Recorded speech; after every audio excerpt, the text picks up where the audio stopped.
अध्याय 10। श्री साईं बाबा का रहन सहन, शयन पटिया, शिरडी में निवास, उनके उपदेश, उनकी विनयशीलता, नानावली, सुगम पथ। प्रारंभ। श्री साईं बाबा का सदा ही प्रेम पूर्वक स्मरण करो, क्योंकि वे सदैव दूसरों के कल्याणार्थ तत्पर तथा आत्मलीन रहते थे। उनका स्मरण करना ही जीवन और मृत्यु की पहेली हल करना है। साधनाओं में यह अति श्रेष्ठ तथा सरल साधना है, क्योंकि इसमें कोई द्रव्य व्यय नहीं होता। केवल मामूली परिश्रम से ही भविष्य नितांत फलदायक होता है। जब तक इंद्रियां बलिष्ठ हैं, क्षण क्षण इस साधना को आचरण में लाना चाहिए। केवल गुरु ही ईश्वर है। हमें उन्हीं के पवित्र चरण कमलों में श्रद्धा रखनी चाहिए। वे तो हर इंसान के भाग्य विधाता और प्रेममय प्रभु हैं। जो अनन्य प्रेम से उनकी सेवा करेंगे, वे भव सागर से निश्चय ही मुक्ति को प्राप्त होंगे। न्याय अथवा मीमांसा या दर्शन शास्त्र पढ़ने की भी कोई आवश्यकता नहीं है। जिस प्रकार नदी या समुद्र पार करते समय नाविक पर विश्वास रहते हैं, उसी प्रकार का विश्वास हमें भव सागर से पार होने के लिए सद्गुरु पर करना चाहिए। सद्गुरु ते केवल भक्तों के भक्ति भाव की ओर ही देखकर उन्हें ज्ञान और परमानंद की प्राप्ति करा देते हैं। गत अध्याय में बाबा की भिक्षावृत्ति, भक्तों के अनुभव तथा अन्य विषयों का वर्णन किया गया है। अब पाठकगण सुने कि श्री साईं बाबा किस प्रकार रहते, शयन करते और शिक्षा प्रदान करते थे। बाबा का विचित्र बिस्तर। पहले हम यह देखेंगे कि बाबा किस प्रकार शयन करते थे। श्री नाना साहेब डेंगले एक 4 हाथ लंबा और 1 हथेली चौड़ा लकड़ी का तख्ता श्री साईं बाबा के शयन हेतु लाए। तख्ता कहीं नीचे न रख कर उस पर सोते, ऐसा कहकर बाबा ने पुरानी चिंदियों से मस्जिद की बल्ली से उसे झूले के समान बांधकर उस पर शयन करना प्रारंभ कर दिया। चिंदियों के बिल्कुल पतली और कमज़ोर होने के कारण लोगों को उसका झूला बनाना यह पहेली सा बन गया। चिंदियाँ तो केवल तख्ते का भी भार सहन नहीं कर सकती थी, फिर वे बाबा के शरीर का भार किस प्रकार सहन कर सकेंगी। जिस प्रकार भी हो, यह तो राम ही जाने, परंतु यह तो बाबा की एक लीला थी कि जो फटी चिंदियाँ तख्ते तथा बाबा का भार संभाल रही थीं। बाबा को तख्ते पर बैठना या शयन करते हुए देखना देवताओं को भी दुर्लभ दृश्य था। सब आश्चर्यचकित थे कि बाबा किस प्रकार तख्ते पर चढ़ते होंगे और किस प्रकार नीचे उतरते होंगे। कौतूहलवश लोग इस रहस्य उद्घाटन के हेतु दृष्टि लगाए रहते थे, परंतु यह समझने में कोई भी सफल न हो सका और यह रहस्य को जानने के लिए भीड़ उत्तरोत्तर बढ़ने लगी। इस कारण बाबा ने एक दिन तख्ता तोड़कर बाहर फेंक दिया। यद्यपि बाबा को अष्ट सिद्धियां प्राप्त थीं, परंतु उन्होंने कभी भी उनका प्रयोग नहीं किया और ना कभी उनकी इच्छा ही हुई। वे तो स्वतः ही स्वाभाविक रूप से पूर्णता प्राप्त होने के कारण उनके पास आ गई थी। ब्रह्म का सगुण अवतार। बाहरी दृष्टि से श्री साईं बाबा 3.5 हाथ लंबे एक सामान्य पुरुष थे, फिर भी प्रत्येक के हृदय में विराजमान थे। अंदर से वे आसक्ति रहित और स्थिर थे, परंतु बाहर से जन कल्याण के लिए सदैव चिंतित रहते थे। अंदर से संपूर्ण रूप से निस्वार्थ थे। भक्तों के निमित्त उनके हृदय में परम शांति विराजमान थी, परंतु बाहर से संसार में उलझे हुए दिखाई पड़ते थे। वे कभी प्रेम दृष्टि से देखते तो कभी पत्थर मारते, कभी गालियाँ देते और कभी हृदय से लगाते थे। वे शांत, गंभीर और सहनशील थे। वे सदा दृढ़ और आत्मलीन रहते थे और अपने भक्तों का सदैव उचित ध्यान रखते थे। वे सदा एक आसन पर ही विराजमान थे। वे कभी यात्रा नहीं करते थे। उनका दंड एक छोटी सी लकड़ी थी, जिसे वे सदैव पास संभाल कर रखते थे। विचार शून्य होने के कारण वे शांत थे। उन्होंने कंचन और कीर्ति कि कभी चिंता नहीं की तथा सदा ही भिक्षावृत्ति द्वारा निर्वाह करते रहे। उनका जीवन ही इस प्रकार का था। अल्लाह मालिक सदैव उनके होठों पर रहता था। उनका भक्तों पर विशेष और अटूट प्रेम था। वे आत्मज्ञान की खान और परम दिव्य स्वरूप थे। श्री साईं बाबा का दिव्य स्वरूप इस प्रकार का था। एक अपरिमित, अनंत सत्य और अपरिवर्तनशील सिद्धांत, जिसके अंतर्गत यह सारा विश्व है, श्री साईं बाबा में आविर्भूत हुआ था। यह अमूल्य निधि केवल सत्वगुण संपन्न और भाग्यशाली भक्तों को ही प्राप्त हुई, जिन्होंने श्री साईं बाबा को केवल मनुष्य या सामान्य पुरुष समझा या समझते हैं, वे यथार्थ में अभागे थे या हैं। श्री साईं बाबा के माता पिता तथा उनकी जन्मतिथि का ठीक ठीक पता किसी को भी नहीं है, तो भी उनके शिरडी में निवास के द्वारा इसका अनुमान लगाया जा सकता है। जब पहले बाबा शिरडी में आए तो उस समय उनकी आयु केवल 16 वर्ष की थी। वे शिरडी में 3 वर्ष तक रहे और फिर कुछ समय के लिए अंतर्ध्यान हो गए। कुछ काल के उपरांत वे औरंगाबाद के समीप निज़ाम स्टेट में प्रकट हुए और चांद पाटिल की बारात के साथ पुनः शिरडी पधारे। उस समय उनकी आयु 20 वर्ष की थी। उन्होंने लगातार 60 वर्षों तक शिरडी में निवास किया और सन 1918 में महासमाधि ग्रहण की।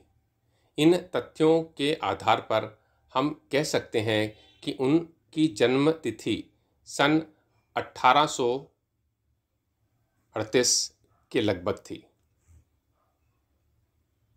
बाबा का ध्येय और उपदेश। 17वीं शताब्दी में संत रामदास प्रकट हुए और उन्होंने यवनों से गायों और ब्राह्मणों की रक्षा करने का कार्य सफलतापूर्वक किया, परंतु 2 शताब्दियों के व्यय हो जाने के बाद हिंदू और मुसलमानों में वैमनस्य बढ़ गया और इसे दूर करने के लिए श्री साईं बाबा प्रकट हुए। उनका सभी के लिए यह उपदेश था कि राम जो हिंदुओं का भगवान है और रहीम जो मुसलमानों का खुदा है, एक ही हैं, उनमें किंचित मात्र भी भेद नहीं है। फिर तुम उनके अनुयायी क्यों पृथक पृथक रहकर परस्पर झगड़ते हो? अज्ञानी बालकों, दोनों जातियां एकता का ध्येय प्राप्त करो। कलह और विवाद व्यर्थ है, इसलिए ना झगड़ो, ना परस्पर प्राणघातक ही बनो। सदैव अपने हित तथा कल्याण का विचार करो। श्री हरि तुम्हारी रक्षा अवश्य करेंगे। योग, वैराग्य, तप, ज्ञान आदि ईश्वर के समीप पहुंचने के मार्ग हैं। तुम्हारी कोई कितना भी निंदा क्यों न करे, तुम उसका प्रतिकार ना करो। यदि कोई शुभ काम करने की इच्छा है तो सदैव दूसरों की भलाई करो। संक्षेप में यही श्री साईं बाबा का उपदेश है कि उपयुक्त कथनानुसार आचरण करने से भौतिक तथा आध्यात्मिक दोनों ही क्षेत्रों में तुम्हारी प्रगति होगी। सच्चिदानंद सद्गुरु श्री साईनाथ महाराज। गुरु तो अनेक हैं। कुछ गुरु ऐसे हैं जो द्वार द्वार हाथ में वीणा और करतल लिए अपनी धार्मिकता का प्रचार करते फिरते हैं। वे शिष्यों के कानों में मंत्र फूंकते और उनकी संपत्ति का शोषण करते हैं। वे ईश्वर भक्ति तथा धार्मिकता का केवल ढोंग ही रचते हैं। वे वस्तुतः अपवित्र और अधार्मिक होते हैं। श्री साईं बाबा ने धार्मिक निष्ठा प्रतिष्ठित करने का विचार भी कभी मन में नहीं किया। दैहिक बुद्धि उन्हें किंचित मात्र भी छू न सकी, परंतु उनमें भक्तों के लिए असीम प्रेम था। गुरु 2 प्रकार के होते हैं, नियत और अनियत। अनियत गुरु के आदेशों से अपने में उत्तम गुणों का विकास होता है तथा चित्त की शुद्धि होकर विवेक की वृद्धि होती है। वे भक्ति पथ पर लगा देते हैं। परंतु नियत गुरु की संगति मात्र से द्वैत बुद्धि का हास शीघ्र हो जाता है। गुरु और भी अनेक प्रकार के होते हैं जो भिन्न भिन्न प्रकार की सांसारिक शिक्षाएं प्रदान करते हैं। यथार्थ में जो हमें आत्मस्थिर बनाकर इस भव सागर से पार उतार दे वही सद्गुरु है। श्री साईं बाबा उसी कोटि के सद्गुरु थे। उनकी महानता अवर्णनीय है। जो भक्त बाबा के दर्शनार्थ आते, उनके प्रश्न करने के पूर्व ही बाबा उनके समस्त जीवन की त्रिकालिक घटनाओं का पूरा पूरा विवरण कह देते थे। वे समस्त भूतों में ईश्वर दर्शन किया करते थे। मित्र और शत्रु उन्हें दोनों एक समान थे। वे निस्वार्थ तथा दृढ़ थे। भाग्य और दुर्भाग्य का उन पर कोई प्रभाव न था। वे कभी संशयग्रस्त नहीं हुए। देहधारी होकर भी उन्हें देह की किंचित मात्र आसक्ति न थी। देह तो उनके लिए केवल एक आवरण मात्र था। यथार्थ में तो वे नित्य मुक्त थे। वे शिरडीवासी धन्य हैं जिन्होंने श्री साईं बाबा की ईश्वर रूप में उपासना की। सोते जागते, खाते पीते, बाड़े या खेत तथा घर में अन्य कार्य करते हुए भी वे लोग सदैव उनका स्मरण तथा गुणगान किया करते थे। साईं बाबा के अतिरिक्त दूसरा कोई ईश्वर वे मानते ही नहीं थे। शिरडी की नारियों के प्रेम की माधुरी का तो कहना ही क्या है। वे बिल्कुल भोली भाली थीं। उनका पवित्र प्रेम उन्हें ग्रामीण भाषा में भजन रचने की सदैव प्रेरणा देता रहता था। यद्यपि वे शिक्षित ना थीं, तो भी उनके सरल भजनों में वास्तविक काव्य की झलक थी। यह कोई विद्वता न थी, वरन उनका सच्चा प्रेम ही इस प्रकार की कविता का प्रेरक था। कविता तो सच्चे प्रेम का प्रकट रूप ही है, जिसमें चतुर श्रोतागण ही यथार्थ दर्शन या रसिकता का अनुभव कर सकते हैं। बाबा की विनयशीलता। ऐसा कहते हैं कि भगवान में 6 प्रकार के विशेष गुण होते हैं, यथा कीर्ति, श्री, वैराग्य, ज्ञान, ऐश्वर्य और उदारता। श्री साईं बाबा में भी ये सब गुण विद्यमान थे। उन्होंने भक्ति की इच्छा पूर्तक के निमित्त ही सगुण अवतार धारण किया था। उनकी कृपा बड़ी ही विचित्र थी। भक्तों के हेतु वे अपने श्रीमुख से ऐसे वचन कहते थे जिनका वर्णन करना का सरस्वती भी साहस न कर सकती थी। उनमें से यहाँ एक रोचक नमूना दिया गया है। बाबा अति विनम्रता से इस प्रकार बोलते थे, दासगणु, मैं तुम्हारा ऋणी हूँ। कैसी विनम्रता है। यद्यपि बाहर दृष्टि से बाबा विषय पदार्थों का उपभोग करते हुए प्रतीत होते थे, परंतु उनमें किंचित मात्र भी उनकी गंध न थी और न ही उनके उपभोग का ज्ञान था। वे खाते अवश्य थे, परंतु उनकी जिह्वा को कोई स्वाद न था। वे नेत्रों से देखते थे, परंतु उस दृश्य में उनकी कोई रुचि न थी। काम के संबंध में वे हनुमान सदृश अखंड ब्रह्मचारी थे। उन्हें किसी पदार्थ में आसक्ति न थी। वे शुद्ध चैतन्य स्वरूप थे, जहाँ समस्त इच्छाएं, अहंकार और अन्य चेष्टाएं विश्राम पाती हैं। संक्षेप में वे निस्वार्थ, मुक्त और पूर्ण ब्रह्म थे। इस कथन को समझने हेतु एक रोचक कथा का उदाहरण यहाँ दिया जाता है। नानावली। शिरडी में नानावली नाम का एक विचित्र और अनोखा व्यक्ति था। वह बाबा के सब कार्यों की देखभाल किया करता था। एक समय जब बाबा गादी पर विराजमान थे, तब उनके पास पहुंचा। वह स्वयं ही गादी पर बैठना चाहता था, इसलिए उसने बाबा को वहां से हटने को कहा। बाबा ने तुरंत गादी छोड़ दी और तब नानावली वहां विराजमान हो गए। थोड़े समय वहां बैठकर वह उठा और बाबा को अपना स्थान ग्रहण करने को कहा। बाबा पुनः आसन पर बैठ गए। यह देखकर नानावली उनके चरणों पर गिर पड़ा और भाग गया। इस प्रकार अनायास ही आज्ञा दिए जाने और वहां से उठाए जाने के कारण बाबा में किंचित मात्र भी अप्रसन्नता की झलक न थी। सुगम पथ। संतों की कथाओं का श्रवण करना और उनका समागम। यद्यपि बाहरी दृष्टि से श्री साईं बाबा का आचरण सामान्य पुरुषों के सदृश था, परंतु उनके कार्यों से उनकी असाधारण बुद्धिमत्ता और चतुराई स्पष्ट ही प्रतीत होती थी। उनके समस्त कार्य भक्तों की भलाई के निमित्त ही होते थे। उन्होंने कभी भी अपने भक्तों को किसी आसन या प्राणायाम के नियमों अथवा किसी उपासना का आदेश कभी नहीं दिया और न उनके कानों में कोई मंत्र ही फूंका। उनका तो सभी के लिए यही कहना था कि चातुर्य त्याग कर सर्वथा साईं साईं स्मरण करो। इस प्रकार करने से समस्त बंधन छूट जाएंगे और तुम्हें मुक्ति प्राप्त हो जाएगी। पंचाग्नि, तप, त्याग, स्मरण, अष्टांग योग आदि का साध्य होना केवल ब्राह्मणों को ही संभव है। मन का कार्य विचार करना है। बिना विचार किए वह एक क्षण भी नहीं रह सकता। यदि तुम उसे किसी विषय में लगा दोगे तो वह उसी का चिंतन करने लगेगा, और यदि उसे गुरु को अर्पण कर दोगे तो वह गुरु के संबंध में ही चिंतन करता रहेगा।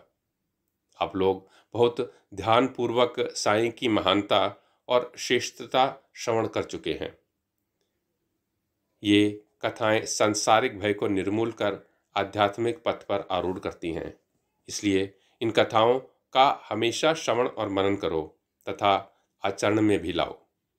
सांसारिक कार्यों में लगे रहने पर भी अपना चित्त साईं और उनकी कथाओं में लगाए रखो। तब तो यह निश्चित है कि वे कृपा अवश्य करेंगे।